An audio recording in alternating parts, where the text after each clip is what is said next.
श्री शिवाय नमस्तुभ्यम। हम सबको पता है कि 12 अगस्त को बहुला चतुर्थी का बहुत ही विशेष सा दिन है। संकष्टी चतुर्थी जब आती है भादों के महीने में, उस टाइम पे होती है बहुला चतुर्थी। और आज के इस दिन पे हम लोग दूर्वा और शहद का एक छोटा सा उपाय करेंगे, जिससे आपके परिवार में किसी भी रूप में कैसे भी करके कोई समस्या होगी, वो विशेष वो समस्या आपकी खत्म होगी और इच्छाएं आपकी बहुत जल्दी पूरी होंगी। इस उपाय को बहुत ही ध्यान से सुनिए, क्योंकि यह उपाय में हम दूर्वा और शहद दोनों लेने वाले हैं। सबसे पहले बताना चाहता हूं, इस उपाय के जो बेनिफिट होने वाले हैं, फायदे होने वाले हैं, वो होने वाले हैं किसी भी प्रकार के आपके घर में अगर लड़ाइयां होती हों या फिर छोटी मोटी बातों को लेके कभी कभार बहस भी हो जाता हो ना, देन आप इस उपाय को कंटिन्यू करेंगे, ठीक है ना। सबसे पहले हमें दो चीज़ों की आवश्यकता पड़ने वाली है। जैसा कि मैंने स्क्रीन पर लिखा था, हमें क्या चाहिए, हमें चाहिए होता है शहद, और दूसरे नंबर पे हमें क्या चाहिए होता है, दूर्वा। क्या चाहिए, हमें शहद चाहिए और हमें दूर्वा चाहिए। दूर्वा कितनी चाहिए, मात्र 5 दूर्वा आपको लेनी है, इससे ज़्यादा नहीं लेनी। आपके घर में भगवान गणेश की फोटो होगी, भगवान गणेश की मूर्ति होगी, जो कुछ भी है भगवान गणेश से रिलेटेड, आपके पास में जो 5 दूर्वा है, अपनी मनोकामना, अपनी विशेष को कहते हुए कहाँ पे चढ़ाओगे, भगवान गणेश के पास में। जब आप उन दूर्वा को भगवान गणेश के पास में रख रहे होगे, तो उन दूर्वा को पकड़ करके आपकी जो मनोकामना हो, जो विशेष हो, वो आप कह देना। कहने के बाद में जो आपके पास में शहद है, उस शहद को लेकर के महादेव के शिवलिंग के पास आएंगे। जो भी व्यक्ति लड़ाई करता है, झगड़ा करता है, अगर वह व्यक्ति इस उपाय को करता है तो रिजल्ट आपको बहुत ज़्यादा जल्दी देखने को मिलेंगे, वरना आप खुद भी उस इंसान का नाम या गोत्र बोल करके उपाय को कर सकते हो, ठीक है ना। जब आप महादेव के शिवलिंग के पास पहुंचना, तो जितना भी शहद आपके पास में, एक कटोरी हो, एक चम्मच हो, या पूरा बॉक्स ही भर करके हो, तो आप लोगों को उस शहद को 5 बार में महादेव के शिवलिंग के ऊपर हाटकेश्वर महादेव का ध्यान करके समर्पित करना है। किसका ध्यान करोगे, हाटकेश्वर महादेव का ध्यान करते हुए 5 बार में शहद को महादेव के शिवलिंग के ऊपर समर्पित करना। फिर उसी शहद का लेपन अगर उस गुस्से वाले व्यक्ति के हाथों से आप करा दो तो बहुत अच्छा है। अगर वो नहीं कर रहा है या साथ नहीं गया है आपके, तो आप खुद ही उसका नाम और गोत्र बोल के लेपन कर दीजिएगा, महादेव से विनती कर दीजिएगा, प्रार्थना कर दीजिएगा, एंड देन आपको 1 लोटा जल चढ़ा देना है। इससे आपके परिवार में, आपकी फैमिली में कोई भी इंसान ऐसा होगा जिसको गुस्सा, क्रोध, बहुत ज़्यादा चिड़चिड़ होना, ये अगर आदतें होंगी, तो वो आदतें बहुत ज़्यादा जल्दी ख़त्म ज़रूर हो जाएंगी, ठीक है ना। आगे बढ़ते हैं अब इस वीडियो के हम लोग अपने दूसरे उपाय की तरफ, जो कि हम सभी को किससे करना है भाई, हमको करना होगा काले तिल के साथ में। सबसे पहले बेनिफिट समझ लेते हैं, फिर आगे बातें करते हैं। देखो, जैसे सबसे मैंने, अच्छा आपने मेरी अगर पुरानी वीडियोस देखी होंगी सारी, मैंने आपको एक बात बताया था कि वो व्यक्ति दुनिया का सबसे संपन्न व्यक्ति होता है, सबसे रईस व्यक्ति होता है, सबसे धनवान व्यक्ति होता है, जिसके घर में कोई बीमार ना पड़ता हो। मैं कह रहा हूँ आपके पास में करोड़ों अरबों की संपत्ति है, आप अगर बीमार रहोगे ना, तो उस संपत्ति का सदुपयोग नहीं कर पाओगे, ना घूम पाओगे, ना अच्छा खा पाओगे, ना अच्छा पहन पाओगे, तो कोई मतलब है ऐसे पैसे का नहीं है। इसीलिए स्वस्थ रहना बहुत ज़रूरी है, जिसके लिए आप लोगों को थोड़ा सा 1 चुटकी काला तिल लेना पड़ेगा। काले तिल लेने के बाद में आप लोग को इस प्रकार से बेल पत्र की भी आवश्यकता पड़ने वाली है, तो ज़्यादा नहीं, मात्र 1 बेल पत्र लेना। और फिर हमें ज़रूरत पड़ने वाली है पीले चंदन की। अच्छा बता दूं, अगर आपको अपनी बीमारी को जल्दी ख़त्म करना हो ना, पहला नियम ये बना लो कि सुबह जल्दी उठो, 5 साढ़े 5 बजे के आसपास आप बिल्कुल रेडी हो जाओ, और फिर बाहर कहीं दूर ना जा पाओ, जिम नहीं जा सकते हो या पार्क नहीं जा सकते हो, तो अपने ही घर के आसपास थोड़ा बहुत टहल लोगे, घूम लोगे ना, तो जो सुबह की हवा होती है ना, वो पॉल्यूशन फ्री होती है। मतलब उसमें आपको बहुत ज़्यादा प्रदूषण देखने को नहीं मिलेगा, जो कि आपके शरीर के लिए वो बहुत ज़्यादा फायदेमंद होता है। तो सूर्योदय से पहले उठना की हैबिट डाल लो और सुबह टहलो, आपको बहुत राहत मिलेगी आपकी बीमारी में, आपको कोई सी बीमारी हो, ठीक है ना।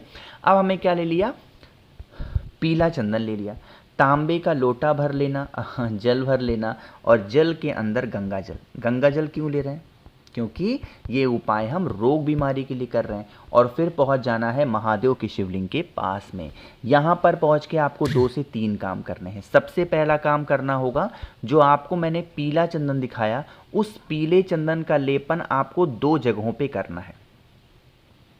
सबसे पहला स्थान होगा माता अशोक सुंदरी और दूसरा स्थान होगा भोले शंकर के शिवलिंग के ऊपर। दोनों जगहों पे 2 चीज़ें अलग अलग चढ़ानी है। जो आपके पास में काला तिल है, उस काले तिल को समर्पित करोगे कहाँ पे? भोले शंकर के शिवलिंग के ऊपर। और जो आपके पास में बेलपत्र है, वो कहाँ पे चढ़ाओगे? माता अशोक सुंदरी। अब यहाँ पर एक बात सुनिएगा, आज कौन सा दिन है? आज है मंगलवार का दिन, है ना? तो आपको आज के दिन एक भगवान का नाम लेना होता है और वो नाम है गतिमान भगवान। क्या नाम है? गतिमान भगवान। तो आपके घर में जो भी व्यक्ति बीमार हो, जब आप उस बेलपत्र को समर्पित करिएगा तो उस व्यक्ति का नाम और गोत्र तो बोलना ही बोलना, साथ ही साथ गतिमान भगवान का स्मरण कर लेना कि हमारे घर में इस प्रकार से बीमारियां हैं, तकलीफ़ें हैं, दोष हैं, वो दोष बीमारियां ख़त्म नहीं हो पा रही हैं। आप कुछ भी ऐसा करें जिससे हमारे परिवार में सुख शांति समृद्धि आए और रोग हमारे घर में कभी प्रवेश ना करें, ऐसे विनती करना, ठीक है ना? चलो आगे बढ़ते हैं इस वीडियो के सबसे तीसरे उपाय की तरफ, जो कि हमें करना है लौंग के साथ में। कैसे करने हैं, कहाँ पे करने हैं, सारी बातें करेंगे। सबसे पहले करिए वीडियो को लाइक। जिसने अभी तक चैनल को सब्सक्राइब नहीं किया, मेरी आवाज़ आप पहली बार सुन रहे हैं, चैनल को ज़रूर सब्सक्राइब करेंगे, ठीक है ना? चलो सबसे पहले समझ लेते हैं इस उपाय के बेनिफिट क्या हैं। जैसे आज के टाइम पे एक चीज़ आप लोगों ने नोटिस करी होगी कि नहीं मुझे नहीं पता, बट देखा करो कि नशे की जो लत हो गई है ना, वो आज के टाइम पे हर एक घर में बस चुकी है, ठीक है ना? तो अगर आपके घर का कोई इंसान नशा करता है, लड़ाई झगड़े करता है, गाली गलौज करता है, पूरे घर को डिस्टर्ब करके रखता है, या कोई भी ऐसी प्रॉब्लम की वजह से वो परेशान रहता है, तो आप लोगों को आज के दिन 5 लौंग लेने की आवश्यकता पड़ेगी। किसको लेनी है? कितनी लेनी है? 5 लौंग आपको लेनी है। अब एक चीज़ का ध्यान रखिएगा, जब भी हम लौंग को लेते हैं तो जो लौंग के फूल होते हैं वो टूटे ना हो, इन चीज़ों का विशेष ध्यान दिया करिए। और फिर तांबे का लोटा लेंगे, जल भरेंगे, जल के अंदर आपको गंगा जल डालना है और जो अभी अभी मैंने 5 आप लोगों को दिखाए हैं लौंग, उन 5 लौंग को इसी कलश के अंदर डाल देना। फिर आप इस कलश को उठाइएगा और मुझे ये भी उम्मीद है कि आप लोगों के घरों में बजरंग बली की कोई ना कोई फोटो होगी, मूर्ति होगी, प्रतिमा तो ज़रूर होगी। तो क्या करना है? बजरंग बली के पास में ही उस तांबे के लोटे वाला जो जल होगा उसे आपको रख देना है। बजरंग बली से विनती करिएगा, प्रार्थना करिए कि हमारी इन सभी समस्याओं को दूर करें। ऐसे प्रार्थना करने के बाद में आपको क्या करना होगा? जो तांबे के लोटे में आपने डाला हुआ है लौंग को ना, उस जल को उठा के अपने घर पे लेके जाना, लौंग को निकाल कर किसी पेड़ के नीचे डाल देना। और वो जो लौंग का जल होगा, जो भी इंसान इस प्रकार की हरकतें आप पे घर में करता है, उस व्यक्ति को अगर आप थोड़ा थोड़ा करके पिलाना, यानी कि आचमन कराना स्टार्ट कर देते हैं, तो उस इंसान की जो प्रॉब्लम होगी उससे उसे छुटकारा ज़रूर मिलने वाला है, ठीक है ना? आखिरी उपाय की हम लोग बात करने जा रहे हैं और ये उपाय हम लोग दोबारा से करने वाले हैं।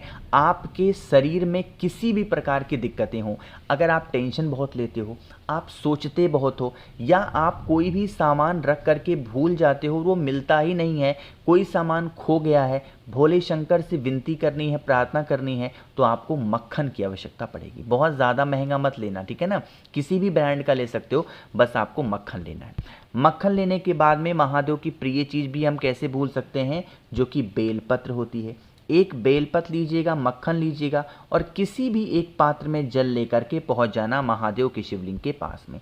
यहाँ पे जो बताने जा रहा हूँ उस बातों को सुनिएगा।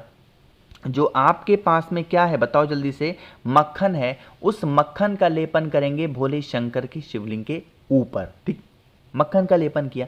जब मक्खन का लेपन करोगे तो आप लोगों को बिजलेश्वर महादेव या बिजली महादेव का स्मरण करना होगा और उसी मक्खन के ऊपर जो मैंने बेलपत्र आपको दिखाई है, उस बेल पत्र को उसी मक्खन के ऊपर आपको रख देना है, विनती कर लेना, प्रार्थना कर लेना। यकीन मान लीजिए आपके घर परिवार की जो प्रॉब्लम होगी उस छुटकारा आपको ज़रूर मिलेगा।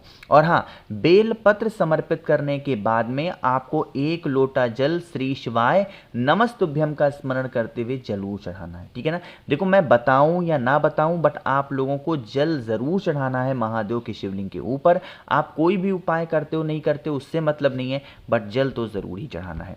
मैंने कोशिश की आप सभी को सब कुछ अच्छा बताने की। वीडियो पसंद आई हो तो लाइक करिएगा, कुछ पूछना है नीचे कमेंट सेक्शन में पूछें, और मेरे जितने भी भाई बहन आवाज़ आज मेरी पहली बार सुन रहे हैं चैनल को ज़रूर सब्सक्राइब करेंगे। श्री शिवाय नमस्तुभ्यम।